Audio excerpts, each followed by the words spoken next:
vous avez beaucoup de chance parce que nous avons un invité extraordinaire, donc Max Piccinini.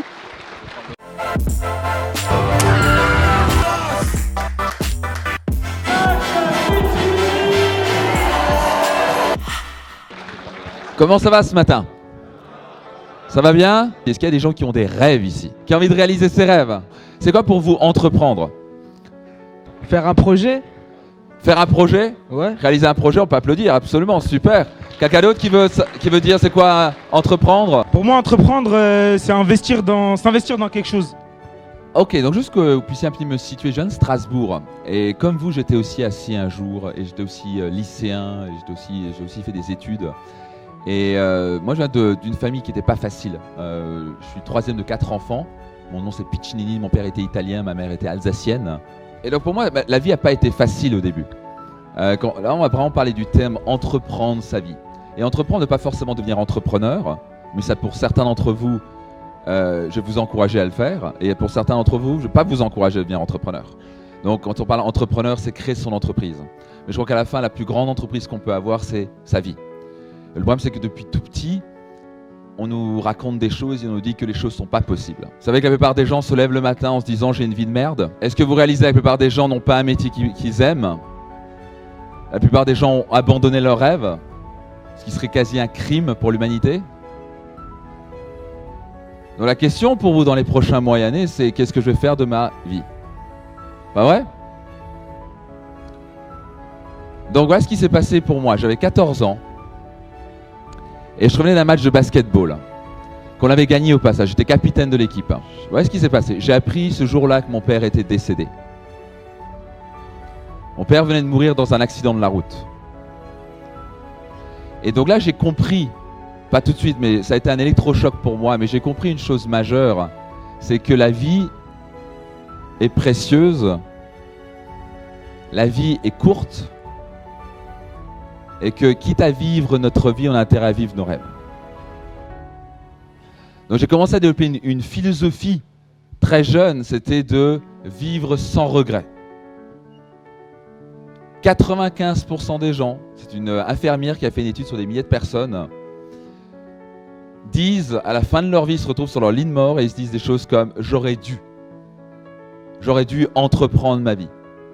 J'aurais dû réaliser mes rêves. J'aurais dû en avoir rien à cirer ce que les gens pensaient de moi. Voilà ce qui se passe. Souvent, on suit un chemin. On ne suit pas son cœur parce qu'on a peur du jugement des autres. Pas vrai? On se dit, ouais, mais si je fais ça, je vais être différent. Et si je suis différent, je ne vais pas être cool. Je vais être critiqué. Qu'est-ce que tu veux sortir du chemin et toi, à entreprendre ta vie? Et le problème avec ça, c'est que d'un coup, on se tue. On se crée une prison intérieure. Et on commence à mourir. Et pendant des années, pour moi, ça a été ça. Parce que j'ai commencé à suivre ce que tout le monde me disait. Mais j'ai remarqué que la majorité des gens ne sont pas heureux.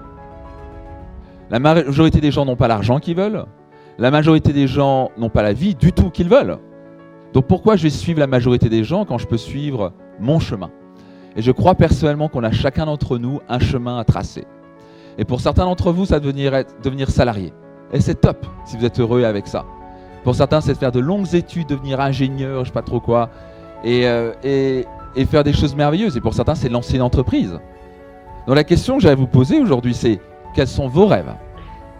Moi, mon rêve, c'est de voyager à moto.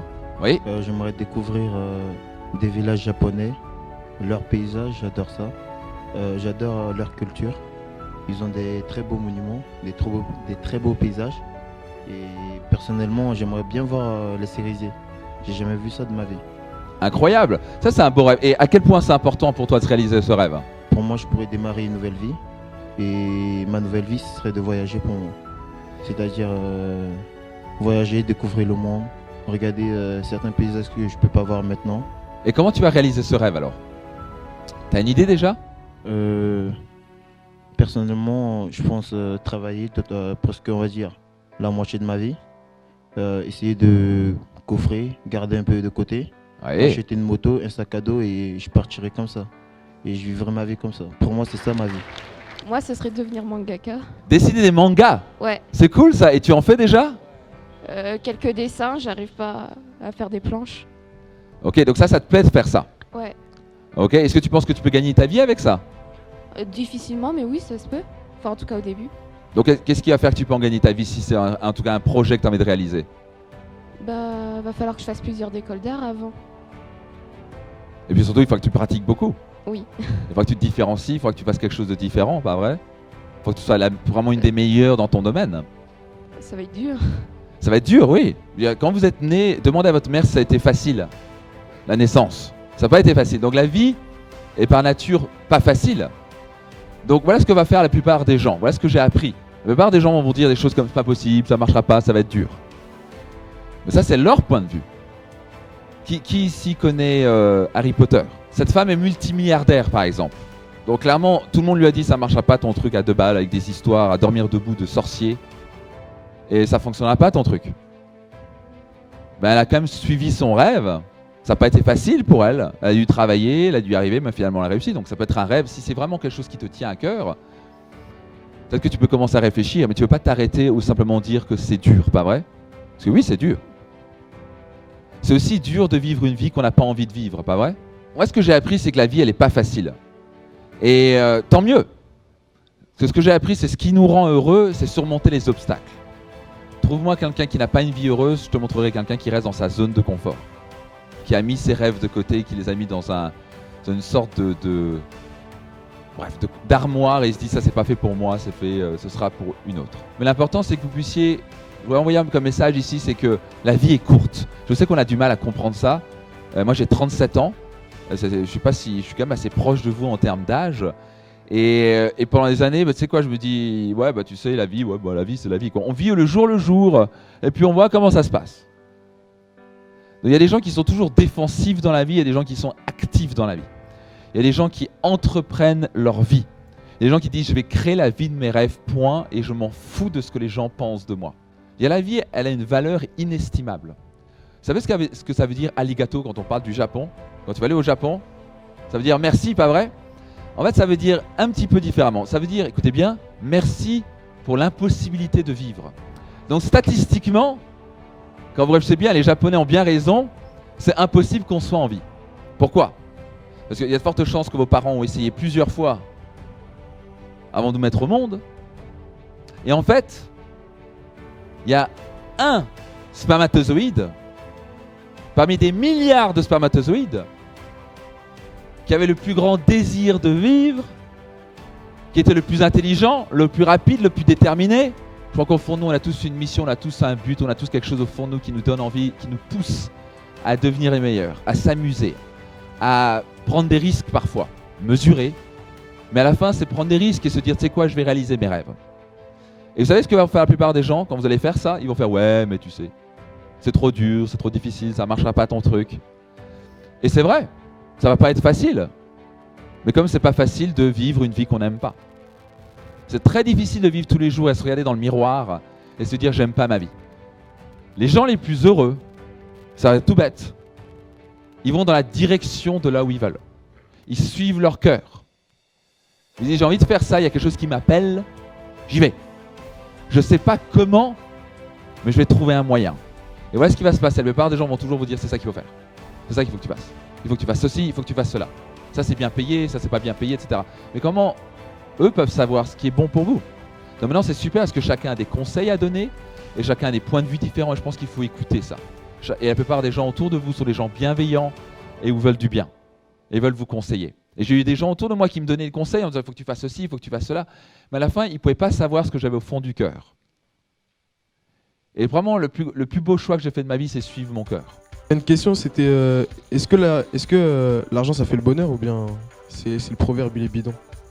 C'est une très bonne question. Alors moi je vais te donner ma définition et ce que je pense. Je pense que le bonheur, on essaie de mélanger des oranges et des tomates. Le bonheur, c'est un état émotionnel. L'argent, la richesse, ça permet d'avoir le choix et la liberté matérielle. Donc moi j'aime bien avoir les deux, personnellement. J'aime pas me frustrer, je préfère réellement rouler dans une belle voiture, avoir une belle maison et avoir l'argent pour voyager, plutôt que toujours me restreindre. Mais si je suis pas heureux avec mes relations et moi-même, à quoi bon? J'accompagne par exemple des PDG, j'accompagne des célébrités, certains qui sont très riches, certains sont très heureux, certains sont pas très heureux. Donc ça n'a rien à voir. Donc ça peut aider d'avoir un peu plus d'argent, mais c'est pas forcément ça qui va te rendre heureux. Ce qui va te rendre heureux, c'est comment tu gères tes émotions. Par exemple, une des clés du bonheur, c'est la gratitude. Apprécier ce qu'on a. On est dans un monde où il faut toujours plus. Tu vois, il faut plus d'argent, plus de succès, plus de ceci, plus de cela. Et le plus, à la fin, t'en finis jamais. Et un jour, j'ai une femme qui m'a dit, tu sais, t'es comme un âne qui court après une carotte que t'auras jamais. Et donc, j'ai commencé à comprendre que le bonheur, c'est une gestion émotionnelle. Il y a 2 éléments, à mon sens, au bonheur. La croissance, égale avoir un but qui t'anime et te battre et avancer et progresser pour y arriver. Sortir de ta zone de confort. Numéro 2, apprécier ce que tu as.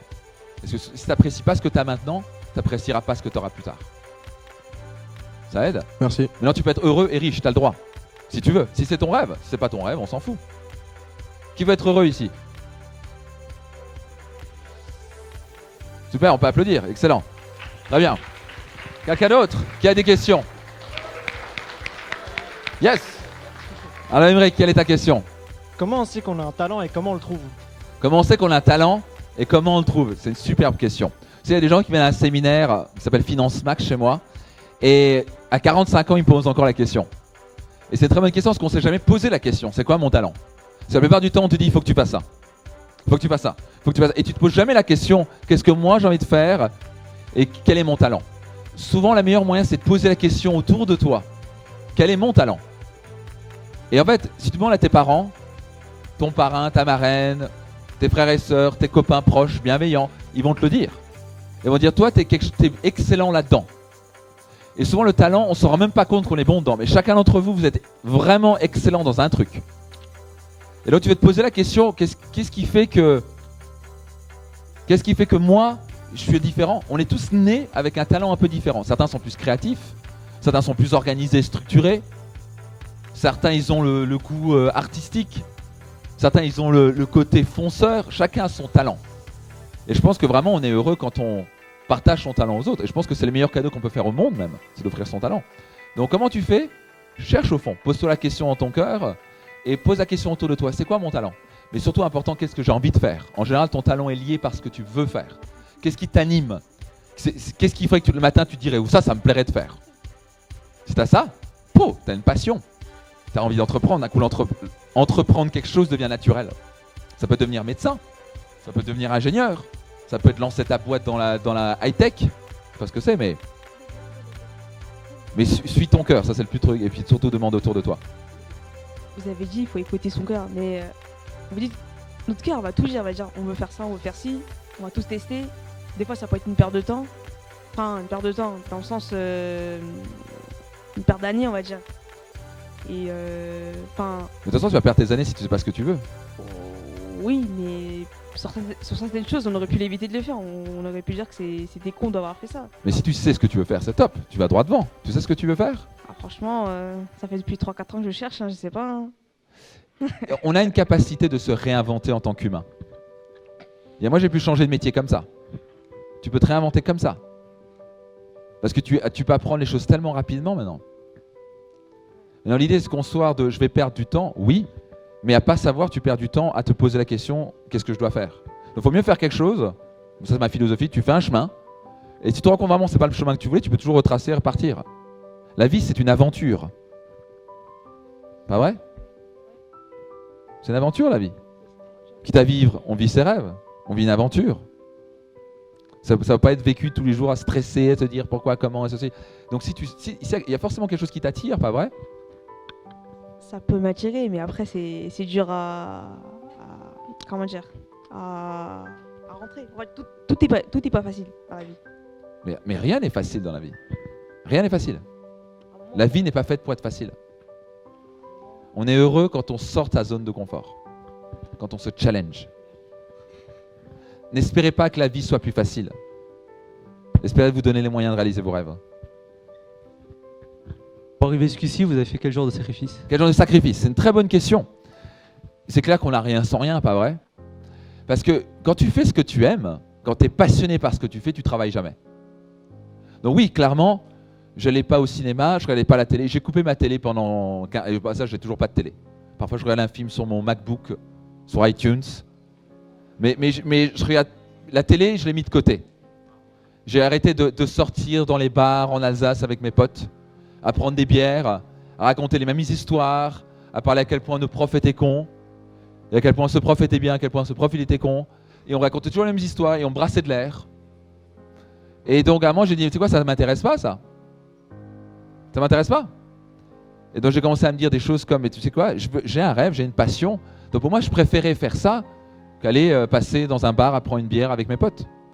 Donc j'ai jamais vu ça comme un sacrifice. J'ai vu ça comme, oui j'ai dû faire, on va dire un effort, j'ai dû faire des choses, mais j'ai jamais vu ça comme un sacrifice. Quand vous trouvez vraiment ce que vous aimez, quand vous trouvez votre passion, vous ne travaillez plus jamais. Et c'est une des grandes clés de la réussite, c'est quand tu es passionné, tu travailles plus que les autres. Et puisque tu travailles jamais, tu t'en fous. Tu es passionné. Ça va? Donc, ouais, pour certains, ça a été un moment couper certaines soirées, à regarder la télé, ce genre de choses. Ça t'aide? J'ai un rêve, c'est Ouais. de remplir Bercy. Ok. Par rapport à quoi? Pour le chant, La c'est quoi? musique, ouais, la musique. Ouais, tu fais quoi comme musique? Du rap. Du rap? Ouais. un Cool. peu. Mais tu sais, ça va être dur et il faut beaucoup d'argent. Pourquoi il faudrait beaucoup d'argent? Bah parce que pour percer dans la musique, il faut de l'argent. Ah bon, pourquoi? Payer les studios, les clips, tout ça. Bah, d'abord, il faut montrer que tu as quelque chose à donner. Bah Pour pour que ce soit montrer, bon. faut de l'argent pour le montrer. Oui, mais pour que les gens ils voient que je suis bon, il faut qu'ils voient Bah, ils quelque vont le chose. voir. Tout le monde va faire. T'as vu ce gars comme il est bon, Salem? Salem, c'est un mec qui rappe comme Justement, un. pour qu'ils voient ça, il faut que je mette des choses sur YouTube. Mais par exemple, j'ai mis un truc sur YouTube, ça a pas fait trop de vues. Mais t'es super bon ou pas? Ouais, je suis super bon. C'est vrai? Ouais. Bah, faut que tu deviennes encore meilleur alors. Oui. T'as un rêve, tu lances quelque chose et ça marche pas. C'est normal. Ouais. Mais Donc voilà, la réussite, c'est rien d'autre qu'une série d'échecs qu'on a appris à corriger sur le chemin. Donc la question, c'est de dire qu'est-ce qui a fait que ça n'a pas fonctionné? Bah parce que je peux pas être connu comme ça. Non, mais, sans rien. je sais pas, il faut que tu te poses la question. Qu'est-ce qui a fait que ça n'a pas fonctionné? Qu'est-ce qui fait que ça n'a pas appris? Qu'est-ce qui fait qu'il n'y a pas eu 1 million de personnes qui n'ont pas partagé cette vidéo? Bah parce que faut que quelqu'un me fasse une pub pour que ça marche en fait. Non. Non. Bah si. Il faut juste que tu deviennes excellent, c'est tout. Mais je suis Numéro excellent, 2, je suis excellent, non, il faut que et c'est très bien ce que tu fais, il faut que tu demandes. J'ai envie de remplir Bercy, comment je dois faire? Ouais. Est-ce que tu t'es entouré de rappeurs qui ont réussi? Non, non, non. Il faut que tu ailles voir ces gens-là, il faut que tu les étudies. Comment? Tu veux étudier les rappeurs qui ont réussi. Mais Qu'est-ce qu'ils ont fait pour réussir? Tu sais ce qu'ils avaient, c'est ce qui a fait le dénominateur commun du succès pour eux? Ils n'avaient pas d'excuses. Si vraiment c'est ton rêve, bah, tu veux te focaliser dedans, tu vas mettre ton énergie dedans, tu veux te former dedans, tu vas demander à tes potes autour de toi de se former sur le clip, comment ils peuvent te filmer le mieux possible. Il faut que tu travailles ta voix, il faut que tu travailles ton impact, ton regard, il faut que tu retrouves ton style. Et à un moment, avec les mois et les années de travail, tu vas commencer à avoir un truc qui est particulier. Les gens vont dire Salem, il est vraiment particulier. Il a quelque chose de cool. Et tu vas commencer à. Ça arrive jamais comme ça. Tout le monde veut de là à là. Personne va de là à là. Un arbre s'agrandit jour après jour. Mais à la fin, tu sais ce qui permet vraiment de réussir, c'est croire en tes rêves. Et se débarrasser de cette peur du jugement, se débarrasser de ces limites qu'on se met. On a tous des limites dans notre tête. Et on les a pas à la base. Quand vous réfléchissez, quand on est petit, on n'a pas de limites, pas vrai? Qui s'est dit ici, je veux devenir astronaute, princesse, je sais pas trop quoi? Qui a vu? Ouais, il n'y a pas de limite, pas vrai? Donc au début, tu dis, il n'y a pas de limite. Et au fur et à mesure, voilà ce qui se passe. Si vous mettez une puce, vous savez ce que c'est une puce? Vous la mettez dans un bocal, qu'est-ce qu'elle fait? Elle saute et elle sort. Mais si vous mettez une puce dans le bocal, et ensuite vous mettez une sorte de planche par-dessus, vous la mettez une planche par-dessus, vous voyez, c'est comme si vous aviez un verre, et vous mettez quelque chose par-dessus. Qu'est-ce qu'elle va faire au début? Elle va se cogner la tête, pas vrai? Elle va se cogner la tête, elle va faire ça 5, 10, 15, 20 fois, et au bout d'un moment, vous savez ce qu'elle va faire? Vous pouvez enlever le couvercle, elle va rester dans le bocal. Est-ce qu'elle peut sortir du bocal? Elle peut. Elle le faisait avant, mais pourquoi elle ne le fait plus? Parce qu'elle a été programmée à se dire je ne peux pas, parce que dès que je vais là, à ce niveau-là, je vais m'en prendre une. Je vais me faire mal. Et voilà comment on fonctionne. On est conditionné dû à nos expériences, aux gens, aux choses qui nous ont été dites, en nous disant constamment tu ne peux pas. C'est pas possible pour toi. Tu ne peux pas y arriver. Et au moment où on commence à croire ce truc-là, et d'un coup on reste dans sa zone de confort. Et voilà ce que j'ai appris. Les gens les plus heureux sortent de leur zone de confort. Tu veux être heureux? Sors de ta zone de confort. Reste pas dans ton petit truc de oui, comme tout le monde. Fais ce que tu as envie de faire. Vis ta vie, alligato. C'est impossible qu'on soit en vie, vivons. Une autre question peut-être. En fait, moi j'aimerais créer une entreprise. Et Oui. en fait, j'ai une question, c'est comment on gère le marché concurrentiel en fait? Par exemple, comment on essaie de se démarquer par rapport à la concurrence? Comment on peut... comment expliquer? C'est une très bonne question. Alors, entre un peu dans les détails, il y a un concept qui s'appelle le swap. pardon, donc c'est, bref, on va le faire simple, c'est définir clairement tes forces, définir clairement tes faiblesses, et surtout définir clairement en quoi tu peux être différent. Qu'est-ce que tu peux apporter de différent et de meilleur que ta concurrence? Donc tu veux bien analyser ta concurrence, qu'est-ce qu'ils offrent qu'ils font bien, et où ça va être difficile de les battre, mais où tu peux les battre. Comment, par exemple, Apple a gagné sur PC, bah, ils ont dit gagner, ils ont dit on va pas se positionner sur PC.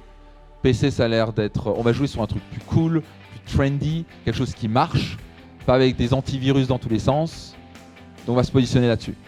Ils ont été définis à l'opposé de ce que faisait PC. Souvent la plupart des entrepreneurs font comme les autres, ils disent lui il fait comme ça, je vais faire pareil. C'est le suicide. Parce que tu veux jamais être comme les autres, parce qu'on est tous différents, donc une entreprise veut aussi te démarquer. Et souvent ce qui va démarquer c'est toi, parce que toi tu es unique et différent. Donc si tu alignes ton entreprise par rapport à toi, ce qui te définit, peut-être que c'est ton cœur, peut-être que c'est le service client, peut-être que c'est ton innovation, peut-être que ce sont tes idées, peut-être que c'est le côté de créer des nouveaux produits. Ça, c'est ce qui peut différencier par rapport à la concurrence. Il faut que tu définisses clairement qu'est-ce qu'ils font de bien, qu'est-ce qu'ils font un petit peu moins bien, qu'est-ce que je peux faire de différent, voire de complètement différent. Comment je peux créer mon propre marché. Mais ça, c'est de la réflexion, de l'analyse. Et ça, faut l'anticiper. Mais absolument. Mais quand tu es passionné, tu te fais le travail, pas vrai? Tu te dis, ok, comment je vais pouvoir gagner sur ce marché-là? Absolument. Il y a tellement de possibilités. Il y a tellement de possibilités dans le monde. Imaginez-vous, on est dans un monde d'infinies possibilités. Et on nous fait croire que les opportunités sont ratées. Et vous savez quoi? Le monde a besoin de jeunes comme vous, qui ont des rêves, qui ont des buts, qui ne vont pas écouter leur peur et qui vont se dire, tu sais quoi, je vais me donner les moyens de réussir. Et au moins, je vais m'éclater. Si vous avez apprécié cette vidéo, je vais vous inviter à la partager autour de vous. Aussi, si vous voulez aller plus loin pour développer votre plein potentiel, je vais vous inviter à aller voir cette playlist que j'ai préparée pour vous qui vous permettra d'avancer encore plus, de progresser et d'atteindre des plus hauts sommets dans votre vie et vos affaires. C'était Max, abonnez-vous maintenant et allez voir la playlist.